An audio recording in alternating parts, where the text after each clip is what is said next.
going on, Matt?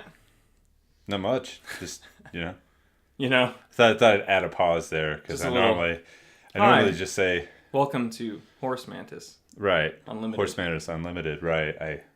I thought I'd just throw a pause in there just to change it up. And here we are having a different discussion already. Yeah. Yeah, it's exciting. Did you know that octopuses, and that is correct. It's not octopi. It's not octopi. We learned... That sounds pretty good. I like calamari. Octopi. I know, it does. It It's sounds usually like a just dessert. pig, It's like fish but, pastry or Yeah. dessert. Octopi. octopi. Which is, you can Incorrect. now, the Japanese can now use that for a squid-flavored dessert. So octopi is incorrect. Apparently it was just that's a word we were taught that it's not a thing. It's erroneous. Yeah, It's erroneous. that's right.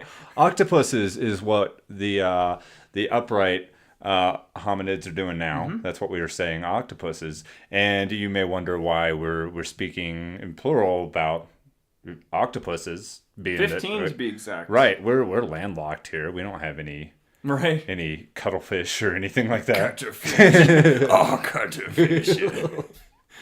So octopuses thought for a long time, up until now. They thought for a long time. And they got together, a city planner octopus in particular, and decided, hey, you other 14 should join me and let's build a city. So what we once thought to be a very solitary animal or thing, a cephalopod. There you go. Yeah. You nailed it. Cephalopod. They're actually quite social beings. Little creatures. Apparently, they have little personalities. So this story comes to us from Pacific Standard via another online public, whatever. City Lab. Yeah, God, who City knows? Lab. Who knows? You get these things, and they've been passed around like so many. Well, it's the same writer on both stories. Well, too, right. which is kinda They just funny. pass these around. So, newfound Octopus City resurfaces old questions about the animal's social intelligence. So, octopuses are very highly intelligent creatures, for sure. I mean, we've all seen the videos of them escaping through like a quarter-size hole in the side of a boat. That's right. That's right. Mhm. Yep. No way can it fit, right? They're known for their chameleon-like qualities as well, being able Indeed. to blend in. Amazing. Truly. They can color They themselves have to a take beak, on texture. which is frightening. Terrifying. It's Really terrifying. Really, these octopuses are. But here's they built a city. Researchers have found this city. It's in Australia. Well, of course. Of course, right? All things in Australia. Well, I feel like they don't decimate their natural resources at the same rate we do. So, And the reason this is an interesting story, or at least was interesting to these researchers, is that they once thought that the species of octopi, octopuses, You did it. that we're talking it's about, is hard. known as hard. the gloomy octopus. struggle is real. They were thought to be loners. Thought to be loners, thought to kind of do their own thing. I mean, obviously, you get together to bang it out every now and then. And make some Right. little octopuses. I feel like we're just going to be saying octopuses a lot throughout this, which is fine. It's weird. Yeah. It's weird in my mouth.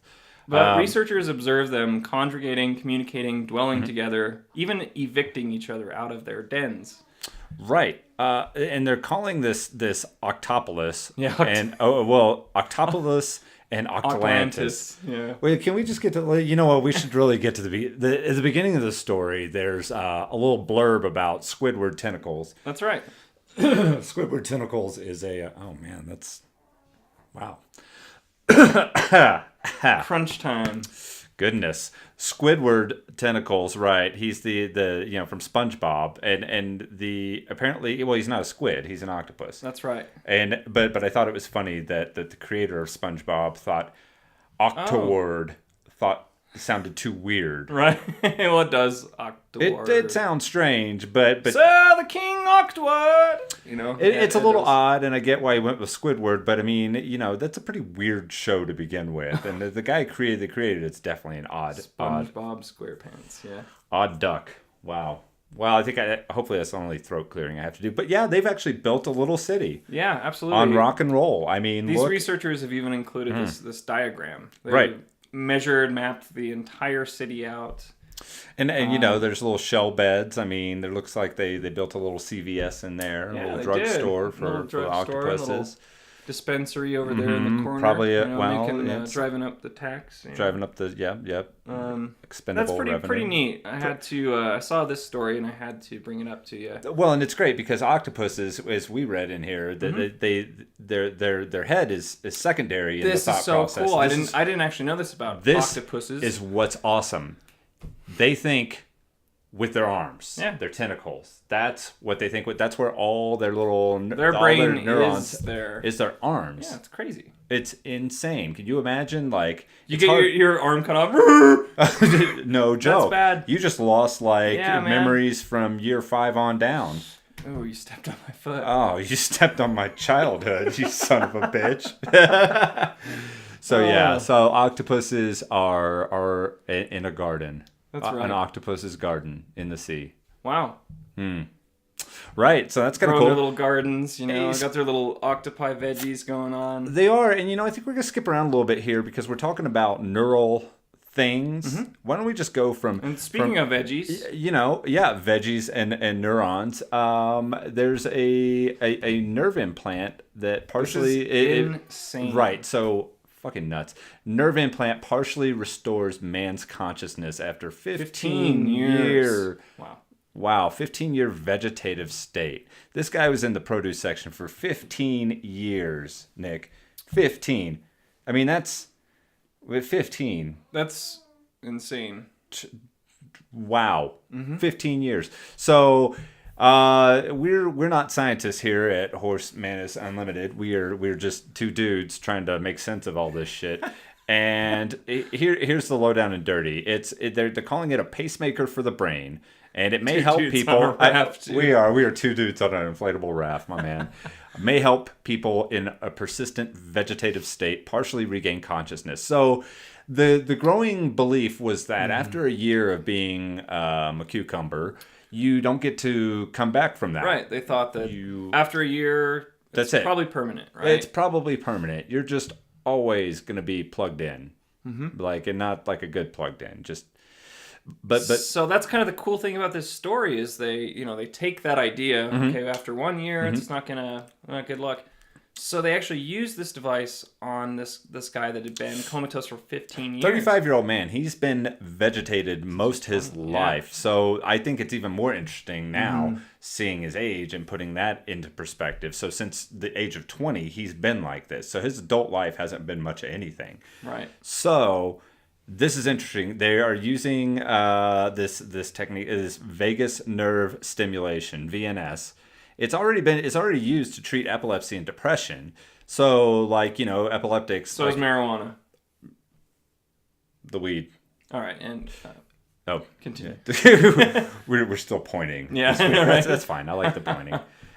So this is great though because epileptics some of them can perceive auras. So I guess seeing or feeling something before the seizure comes on, and they're able to tap this thing, and it just that's huge, bink, man. Bank, bank, bank. So this is cool. And I can't.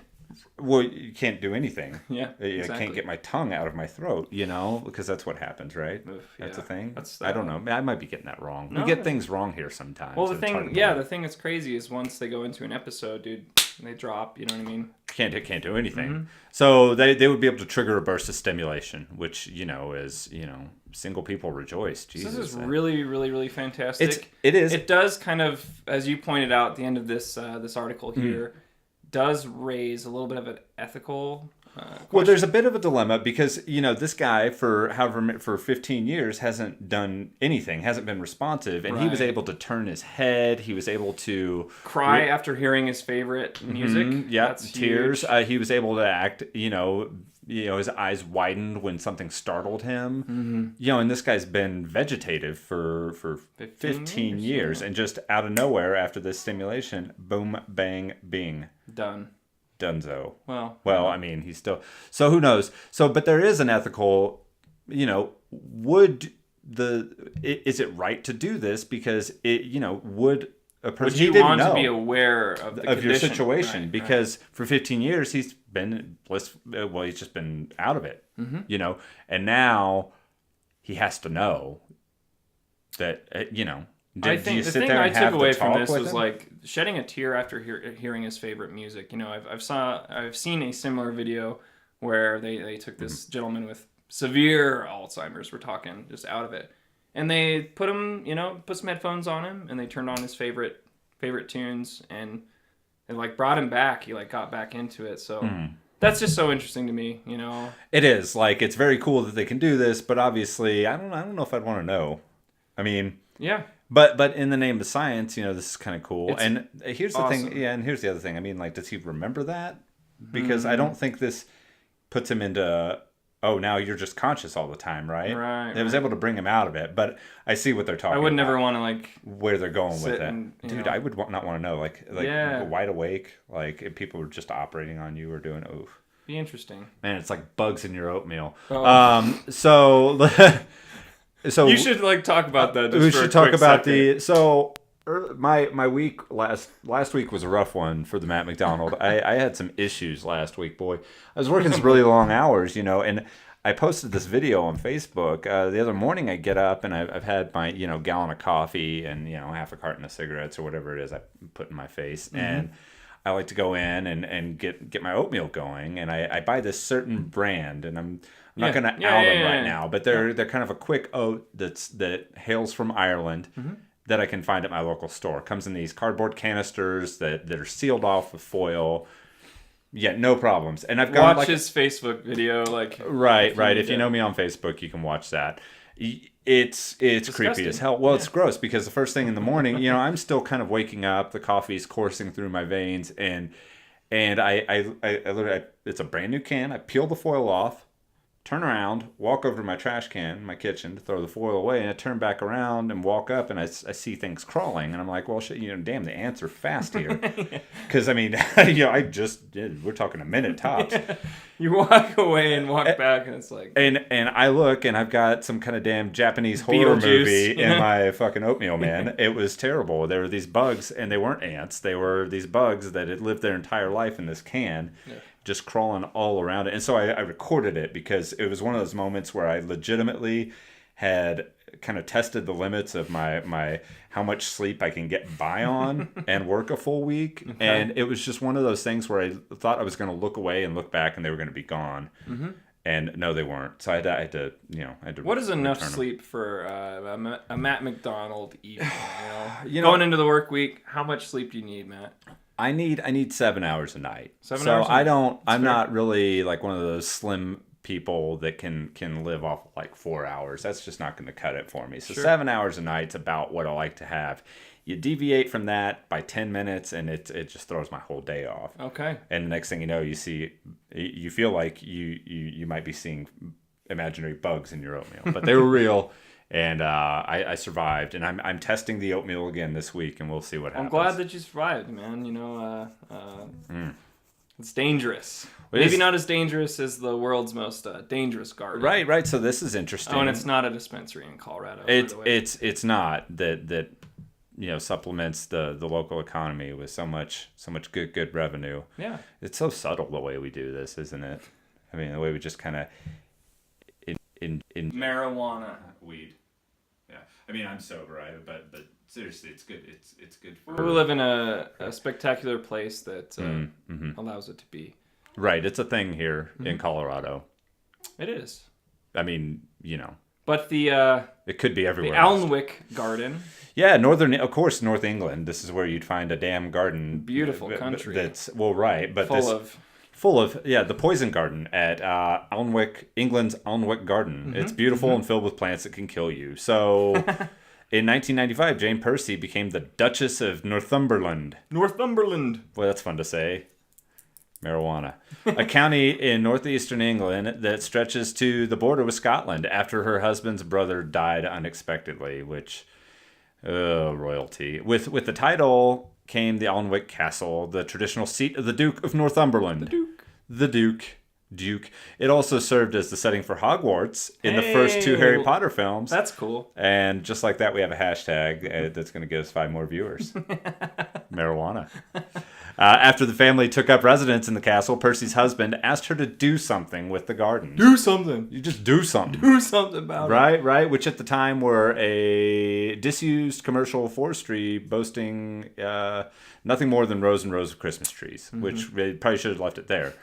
And I guess he was thinking, that'll keep her quiet. She'll just plant a few roses and that'll be it. But she hired Jacques Wirtz, a landscape architect who has worked with the, we're not going to say that, in Paris, and the gardens of the French president's residence to help reimagine the Almond Garden. So basically they planted a whole bunch of poisonous damn plants that'll kill you. That you can go and look at. You can't touch or smell, obviously. Sporific sponges soaked in henbane, opium, and hemlock. Oh, goodness. What would happen if this garden caught fire? Oh, it'd be terrible, right? It'd be terrible. Well, no, and some of these damn things, I mean, like if they get on you and they mix with sunlight, third degree burns. Yeah, dude. And this is what she said. She's like, I thought this is a way to interest children. Children don't get... Really? So you want to kill the children? Do you want to die? I read that and I'm like, she is trying to kill the children of North England. Say, hey, kid. Which, I mean, good luck getting them into a garden like this. But she says, she's still being quoted here, children don't care that aspirin comes from a bark of a tree. What's really interesting to know, how a plant kills you and how the patient dies and what you feel like before you die.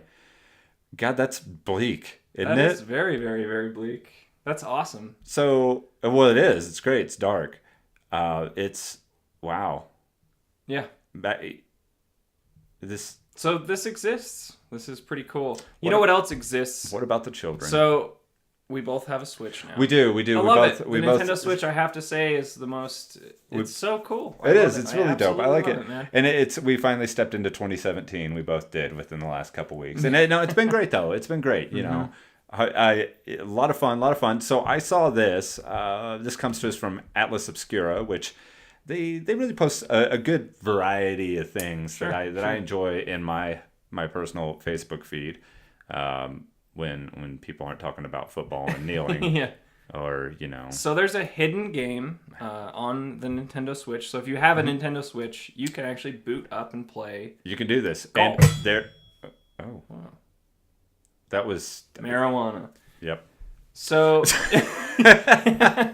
so yeah, there's this tribute that's hidden in the Switch. And we were talking about this earlier. It's really cool that, you know, like we were talking about Easter eggs in movies and things like that. But like you were saying, like video game industry is really cool because this stuff can remain hidden. Dude, it's code. Hidden in code, yeah. It's hidden in code. I mean, in a movie, when you're looking for an Easter egg or something, it's going to be a visual cue. It's going to be an audio cue. Like that. In video games, though, and especially with this console, you have to do some crazy things to play this game. You do. So... First of all, you have to set the date on the Nintendo Switch to July 11th. Which is the anniversary of...